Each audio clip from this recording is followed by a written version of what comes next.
जीनी है जिंदगी तो जिंदादिली चाहिए, और पानी है सफलता तो करियर प्लस आइए। मेरे प्यारे विद्यार्थियों का बहुत स्वागत, अभिनंदन आपको अपने चहेते चैनल करियर प्लस पर बिहार सर के साथ। आप तो प्रणाम, नमस्कार, जय हिंद। आप सभी लोग दोनों हाथ जोड़कर अपनी माँ के चरणों में प्रणाम करेंगे। और मैं आपसे एक ऐसे टॉपिक बात कर रहा हूँ अभी तो आपके यहाँ पर कि आखिर विकसित राष्ट्र, विकासशील राष्ट्र और अल्प विकसित राष्ट्र में क्या अंतर है, और बिल्कुल ये चर्चाओं में क्यों है। मैं आपको बताऊंगा परिभाषा, विशेषताएं और कौन कौन उदाहरण हैं, और बिल्कुल आसान भाषा में बताऊंगा इसको। और आप इस चैनल पर बिल्कुल लगातार बने रहेंगे और आप यहाँ से जाएंगे नहीं और अपनी नोटबुक और पेन लेके बैठेंगे, क्योंकि मैं आपको बताऊंगा कि आखिर चर्चाओं में क्यों है। मैं क्यों बात कर रहा हूं आपसे कि कौन राष्ट्र विकसित होता है, कौन विकासशील होता है और कौन आपके अल्प विकसित होता है, यानी डेवलप्ड कंट्री और डेवलपिंग कंट्री और लीस्ट डेवलप्ड कंट्री। मैं बताऊंगा आपको आपके चहेते उसी प्लेटफॉर्म पर जो आपका पढ़ाई की पंचायत, जहां मैं आपसे चर्चा कर रहा हूं पिछले कुछ दिनों से, और आपने जो प्रेम और स्नेह दिया उसके लिए बहुत बहुत शुक्रिया आप लोगों का। आपका यूं ही स्नेह बना रहेगा। मैं बताऊंगा आपको कि आखिर ये विकसित, विकासशील और अल्प विकसित राष्ट्र क्या होते हैं। मैंने यहां बनाया है ये विकसित और विकासशील और अल्प विकसित। पहली बार बता देता हूं, इन्हें इसे बोलते हैं अंग्रेजी में डेवलप्ड कंट्री बोलते हैं, इसको बोलते हैं डेवलपिंग कंट्री बोलते हैं इसको यहाँ पे, और इसको बोलते हैं यहाँ पर लीस्ट डेवलप्ड कंट्री, LDC बोलते हैं। यानी डेवलप्ड कंट्री, डेवलपिंग कंट्री और लीस्ट डेवलप्ड कंट्री। मैं आपको बताऊंगा इसकी परिभाषा क्या है, विशेषता क्या, उदाहरण क्या है, इस तरीके बताऊंगा आपको। और इस क्रम में मैंने बताया आपको छोटा सा विश्लेषण निकाला सरल तौर पर, जो दिखा रहा है आपको यहाँ पर। ये कह रहा है कि जीडीपी, ये कुछ मानक है इनके, जीडीपी बोलते हैं ग्रॉस डोमेस्टिक प्रोडक्ट, यानी कि सकल घरेलू उत्पाद, जीएनपी यानी कि ग्रॉस नेशनल प्रोडक्ट, सकल राष्ट्रीय उत्पाद, और पीसीआई यानी पर कैपिटा इनकम, प्रति व्यक्ति आय, और जीवन स्तर यानी कि लाइफ स्टाइल, हमारा जीवन जीने का तरीका कैसा है, और औद्योगिकरण यानी कि जो इंडस्ट्रियलाइजेशन है, कैसे वो राष्ट्र औद्योगिक डेवलपमेंट कर रहे हैं। तो कहीं ना कहीं ये कुछ बिंदु हैं। इसके अलावा स्वास्थ्य सेवाएं, शिक्षा मानक, और जो हमारा हेल्थ डिपार्टमेंट है जिसे हम स्वास्थ्य सेवा कहते हैं आपके, वो बहुत महत्वपूर्ण है। ये सब निर्धारित करते हैं आप कितने विकसित हैं, विकासशील हैं या अल्प विकसित हैं। ये कुछ मानक है। मैं इन पर जीडीपी पर, जीएनपी पर और एनएनपी पर एक नया वीडियो आपके लिए और बना रहा हूं अर्थव्यवस्था के पन्नों से। वहां बात करूंगा कि सकल घरेलू उत्पाद क्या होता है, सकल राष्ट्रीय उत्पाद क्या होता है, और आपके शुद्ध राष्ट्रीय उत्पाद क्या होता है। ऐसे पहलू चर्चा करूंगा। फिलहाल बता रहा हूं मैं आपको, ये जीडीपी किसी ना किसी राष्ट्र की आखिर आय कितनी है, घरेलू आय कितनी है, शुद्ध राष्ट्रीय आय कितनी है, उसकी प्रति व्यक्ति आय कितनी है, और जीवन स्तर कैसा लोग आगे जीते, ये सब कुछ मानक हैं उन राष्ट्रों के निर्धारण के लिए। मैं बताऊंगा इस क्रम में आप लोगों को। मैंने पहले क्या बताया है, इस चैनल को बिल्कुल लाइक और शेयर करना बिल्कुल नहीं भूलेंगे, क्योंकि मैंने पहले बता दिया है आपको इस शिक्षा घर घर पहुंचानी है। और मैं आपको समझाऊंगा बिल्कुल सरल भाषा में आपके यहाँ से कि कैसे हमारे यहाँ पर आपके यहाँ से ये अभी हाल के दिनों में ये जो विकसित राष्ट्र हैं इन्हें बेंचमार्क कंट्री कहते हैं। क्या कहते हैं? इन्हें बेंचमार्क कंट्री कहते हैं। इनकी संख्या लगभग दुनिया में 21 है। कितनी है? यानी बेंचमार्क कंट्री की संख्या लगभग 21 है। यानी कि जो विकसित राष्ट्र हैं वो लगभग 21 राष्ट्र माने जाते हैं, इन्हें बेंचमार्क कंट्री कहते हैं। और जो विकासशील राष्ट्र हैं इनकी संख्या लगभग 156 है। इन राष्ट्रों की इन्हें बोलते हैं आपके डेवलपिंग कंट्री, यानी कि ये डेवलपमेंट कर रहे हैं। मैं आपको बिल्कुल आसान भाषा में बताऊंगा यहाँ एक बात आपके जो बहुत सरल है। मैं आपको यहाँ पे इस बात को खोलूंगा और आप सब लोग इसको नोट डाउन कर लेंगे। यहां से मैं आपको आसान भाषा में बताऊंगा कि ऐसे राष्ट्र ऐसे राष्ट्र जो औद्योगिक रूप से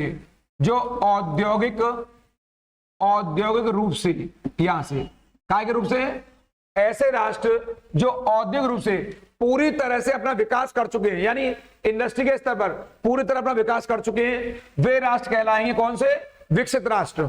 और ऐसे राष्ट्र जो औद्योगिक रूप से अपना विकास कर रहे हैं, क्या कर रहे हैं?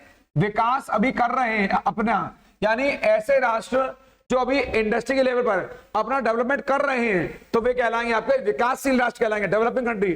और ऐसे राष्ट्र जहां पर औद्योगिक विकास, ये वाला औद्योगिक विकास बिल्कुल हुआ ही नहीं है, बिल्कुल हुआ ही नहीं है, ऐसे राष्ट्र क्या कहलाएंगे? LDC क्या कहलाएंगे? लीस्ट डेवलप्ड कंट्री यानी अल्प विकसित राष्ट्र कहलाएंगे। यानी 3 तरह के राष्ट्र बताए मैंने। पहला, वे राष्ट्र जो अपना औद्योगिक विकास कर चुके हैं। मैं समझा रहा हूं उसके अर्थ को कि कैसे अंतर करेंगे। सरल भाषा में, वे राष्ट्र जो औद्योगिक रूप से अपना विकास कर चुके हैं इंडस्ट्री के स्तर पर, क्या कहलाएंगे? विकसित राष्ट्र। वे राष्ट्र जो अपना औद्योगिक विकास कर रहे हैं क्या कहलाएंगे? विकासशील राष्ट्र। और वे राष्ट्र जिनका औद्योगिक विकास हुआ ही नहीं है, वे राष्ट्र कहलाते हैं एलडीसी, लीस्ट डेवलप्ड कंट्री, यानी कि अल्प विकसित राष्ट्र। मैं बताऊंगा आपको यह क्रम में कि आखिर जो विकासशील राष्ट्र है हमारे यहाँ पर इस क्रम में, अब मैं बताऊंगा आपको बहुत सरल भाषा में कि अभी हाल के दिन में अर्थव्यवस्था के कुछ पहलू हमारे सामने आए हैं आपके, और पहलू ऐसे रहे जो बेंचमार्क यहां से ये रहा, जो बेंचमार्क यानी विकसित राष्ट्र और विकासशील यानी कि डेवलपिंग कंट्री की बीच की दूरी को जो मापन का माध्यम उसे कहते हैं हमारे यहां पर ये टाइम लैग्स पद्धति। क्या कहते हैं? एक इसको रटना है आपको। यानी जो विकसित राष्ट्र हैं और विकासशील राष्ट्र हैं, इन दोनों के बीच की दूरी को मापने के लिए क्या आता है? टाइम लैग्स पद्धति आती है। और इसके लिए कुल कितने संकेतक हैं? ये 9 इंडिकेटर्स हैं यहाँ पे, यानी कि 9 संकेतक हैं जिसके द्वारा विकसित और विकासशील की दूरी को मापने का कार्य किया जाता है। मैं बताऊंगा आपके इस क्रम में क्या क्या मानक है। एक अर्थव्यवस्था का स्तर ये वाला इकोनॉमिकली, एक हेल्थ डिपार्टमेंट है इस क्रम में, एक शिक्षा है और पर्यावरण है। इसके अलावा 5 और मानक है, यानी कि मैं बताऊंगा विकसित विकासशील के मध्य में जो आपका टाइम लैग्स पद्धति है, इसमें 9 संकेतक हैं जिसके द्वारा इसकी दूरी को मापने का कार्य किया जाता है। किसमें? विकसित और विकासशील में। विकसित देशों के पास ये यहाँ क्या अंतर होता है? विकसित देशों के पास एडवांस तकनीकी ढांचा यानी एडवांस टेक्निक इंफ्रास्ट्रक्चर, क्या बोलते हैं? एडवांस टेक्निक इंफ्रास्ट्रक्चर, यानी इनके पास एडवांस तकनीकी ढांचा होता है। किसके पास? विकसित राष्ट्रों के पास। और यहाँ के नागरिक, यहाँ पर कहाँ के? विकसित राष्ट्रों के नागरिक सामान्य तौर पर, ये बहुत बहुत इंपॉर्टेंट है, यहाँ के नागरिक क्वालिटी हेल्थ केयर, ये क्वालिटी हेल्थ केयर और हायर स्टडी पर विशेष जोर देते हैं। कहाँ के लोग? जो विकसित राष्ट्र के लोग हैं। कहां पर? ये क्वालिटेटिव यानी कि बहुत गुणवत्ता से युक्त अपने हेल्थ की जांच करवाते हैं, हेल्थ को देखते हैं अपना आपके, और हायर स्टडी पर उच्च शिक्षा बहुत जोर देते हैं लोग आपके। मैंने आपके लिए तीनों बना दिए यहाँ पर आपके, ये बिल्कुल सरल भाषा में बनाया है, इसको आप नोट डाउन कर लेंगे यहां से। ये ऐसे जो विकसित राष्ट्र हैं ये उनकी जो साक्षरता दर है ये बहुत अधिक रहती है, यानी कि जो विकसित राष्ट्र हैं आपके, इनकी जो साक्षरता दर का लेवल है वो बहुत अधिक है, ये वाला लिटरेसी रेट। जो विकासशील राष्ट्र हैं उनमें निरक्षरता की दर है वो अधिक रहती है, यानी कि साक्षरता दर यहाँ पर बहुत कम रहती है आपके, और यानी कम है लेकिन फिर भी अपना डेवलपमेंट कर रहे हैं, साक्षरता के संदर्भ डेवलपमेंट कर रहे हैं आपके। यानी निरक्षरता दर यहाँ ज्यादा है इलिटरेसी की, और यहाँ लिटरेसी रेट ज्यादा है। लेकिन जो विकसित एलडीसी राष्ट्र हैं, कौन से? जो एलडीसी राष्ट्र हैं, यहाँ पर बहुत कम साक्षरता की दर है, यानी कि साक्षरता का भी बहुत लेवल नहीं है, वो बहुत न्यूनतम स्तर पर है। आज भी वही जीवन है, यायावारी घुमक्कड़ी, बहुत डेवलपमेंट नहीं हुआ है। ये एलडीसी में आएंगे, बहुत डेवलपमेंट ये अभी उस दिशा में बढ़ रहे हैं। कौन राष्ट्र? जो आपके अल्प विकसित है। अब मैं आपको बात बताऊंगा आखिर मैं चर्चा क्यों कर रहा हूं। ये इसलिए चर्चा हूं मैं क्योंकि G20 राष्ट्रों का सम्मेलन हुआ है, तो G20 राष्ट्रों ने संकल्प लिया है कि हम विकासशील राष्ट्रों को लेकर के और जो हमारे अल्प विकसित राष्ट्र हैं जो पिछड़ चुके हैं उनके कल्याण के लिए कैसे काम करें, उनके डेवलपमेंट के लिए कैसे काम करें, उनको वैश्विक मंच पर कैसे अपने साथ लेकर आए, कैसे उनको साथ लेकर चलें। सहयोगात्मक रवैया जो हमारे G20 का एक संदेश भी रहा है, वसुधैव कुटुंबकम। जब पूरा विश्व हमारा परिवार है तो परिवार का एक सदस्य इतना कमजोर कैसे रह सकता है, उसके आय के स्रोत कमजोर कैसे हो सकते हैं, वो साक्षर क्यों नहीं होंगे, उनको स्वास्थ्य सुविधाएं क्यों नहीं मिलेंगी। तो ये बहुत महत्वपूर्ण है। मैंने कहा भी आपसे ये चैनल बहुत महत्वपूर्ण है आपके लिए, क्योंकि आपको हर छोटी छोटी बात पे आपको चर्चा कराएगा ये चैनल आपके, और ये चैनल ही बताएगा आपको कि कौन कौन सी बातें हैं जो भी हाल में चर्चाओं में चल रही है आपके। तो मैंने बताया ये इसलिए चर्चाओं में चल रही है क्योंकि G20 में इन बातों में चर्चा हुई।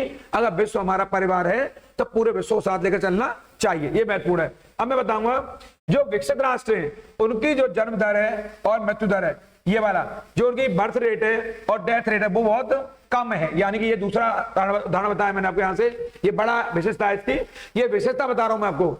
और जो विकासशील राष्ट्र हैं ये दोनों की यहाँ पर ये ज्यादा है, यानी कि यहाँ बर्थ रेट भी ज्यादा है और डेथ रेट भी ज्यादा है, यानी जन्म दर भी ज्यादा है और मृत्यु दर भी ज्यादा है। और जो एलडीसी राष्ट्र है वहां ये बहुत ज्यादा, यानी कि जो बर्थ रेट और डेथ रेट है उसका रेशियो बहुत ज्यादा रहता है यहाँ पर। कहां पर? आपके एलडीसी राष्ट्रों में, लीस्ट डेवलप्ड कंट्री, यानी कि अल्प विकसित राष्ट्रों में, ये इसका दूसरा अंतर है।